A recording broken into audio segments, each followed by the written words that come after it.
Motivation is fantastic. Weeks 1, weeks 2, weeks 3, potentially. But what happens when that motivation starts to slip, when it starts becoming mundane, when you don't want to go to the gym one day, when you wake up tired, when you have a hectic week at work or just a jam-packed week? This is honestly what dictates your transformation.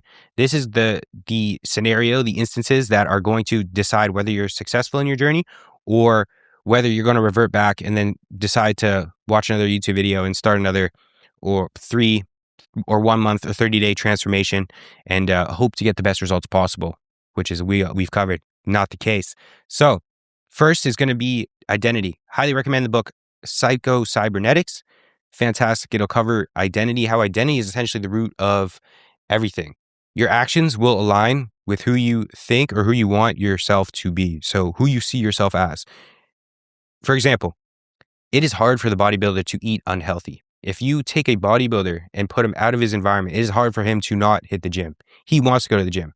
If you take a driven entrepreneur, a CEO, it is hard for that individual not to work. If you tell that guy, chill on the couch, sit there, maybe just relax and watch Netflix, it is hard for that type A driven individual to do so.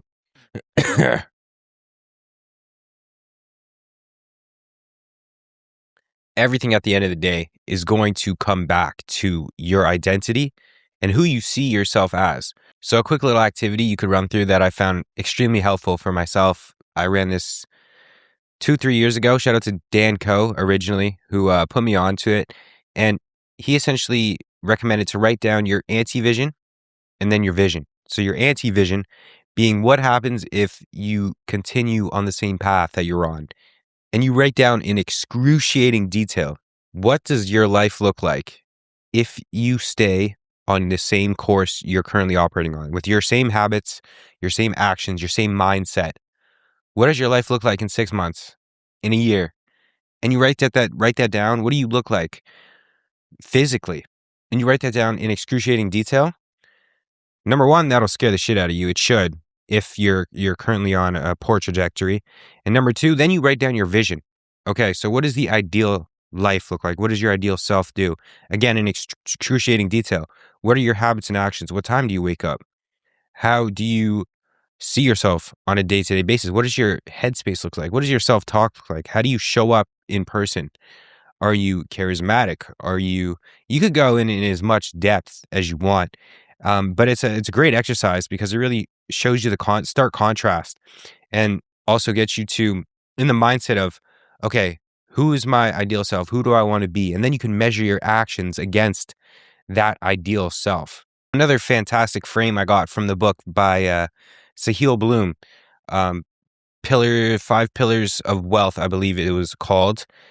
He recommended having a razor you see your life through. So for an example would be a dad who attends all his kids' game, and then you would measure all his kids' games, and you would measure your actions against that. I love the athlete entrepreneur razor. That just kind of aligns with everything I'm trying to achieve. So what would an athlete entrepreneur do in this situation? What would his actions look like? What would his habits and routine look like? I find that absolutely fantastic to measure every action and habit you take against, are you showing up as your ideal self, who you want to be?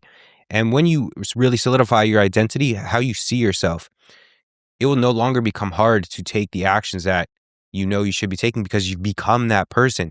You become the individual that goes to the gym. You become the individual who pays attention to their diet.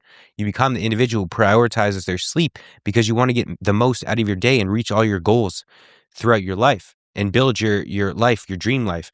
So that's a little essentially where my head's at in terms of my habits and identity. But again, measure yourself against your ideal self. What actions and habits would that individual take? Now, when it comes to motivation, because it will slip, there are other things we can do. Number one, you can't rely on motivation. So shouldn't even really cross your mind. Motivation is great when it's there. It sparks. It's fantastic. It feels great. However, you cannot rely on it. So if you were just relying on motivation, you are going to fail. Action precedes motivation.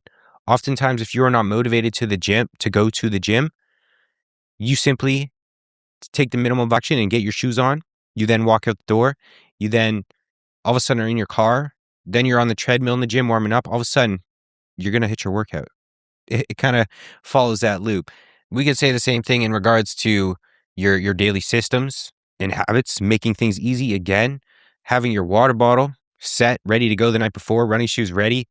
Everything's in place. Supplements beside your scale, making things easy for yourself so you don't have to rely on motivation. You optimize your environment. This is, shout out to James Clear for all this. You don't rise to the level of your goals, you fall to the level of your systems. So optimizing your systems should be absolute non-negotiable. That'll make things real easy. Second, when the conditions aren't perfect, the conditions are never perfect, if we're being real. Life will always happen. So when those situations arise, take the minimum viable action. So what does that look like? An extremely hectic week. Let's say you can only get in there 2 times per week and your workout says 4. You don't fall into a spiral and go, because I can't work out and hit my full training plan this week, I'm going to fall off my diet as well.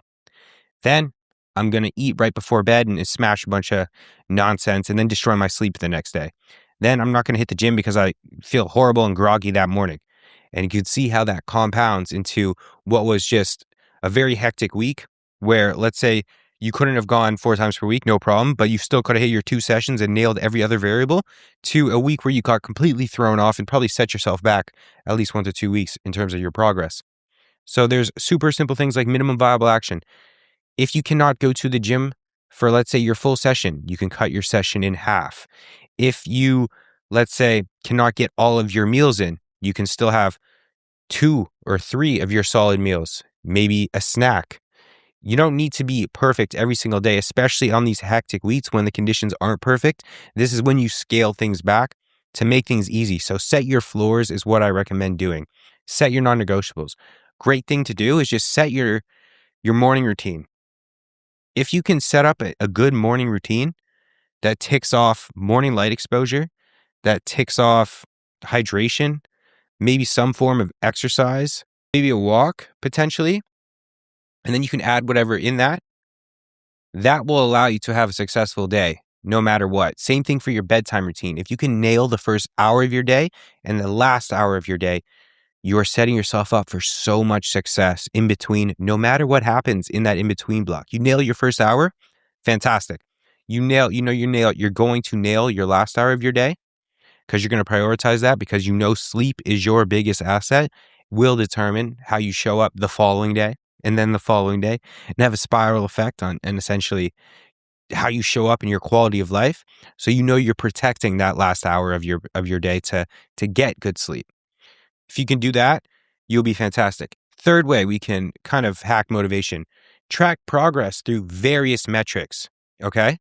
Progress doesn't always have to be visual. Yes, it's awesome to see your physique change on a weekly basis. However, if you're in a muscle growth phase specifically, you won't always see the changes week to week.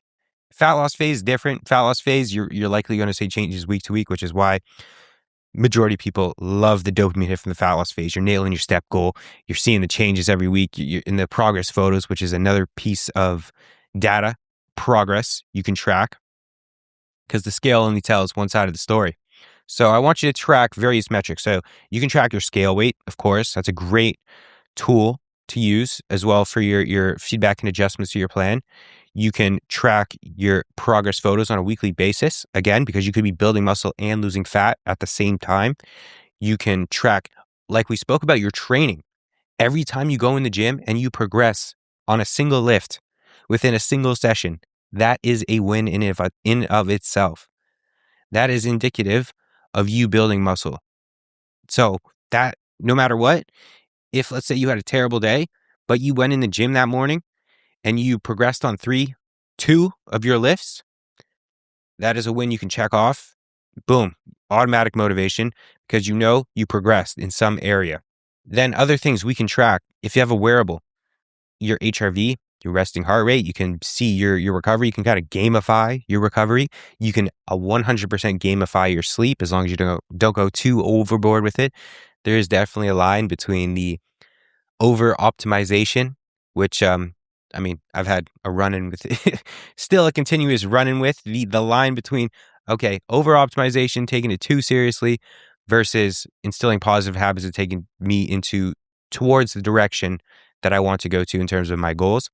So gamifying your sleep and recovery scores, it's pretty fun to do, to be fair.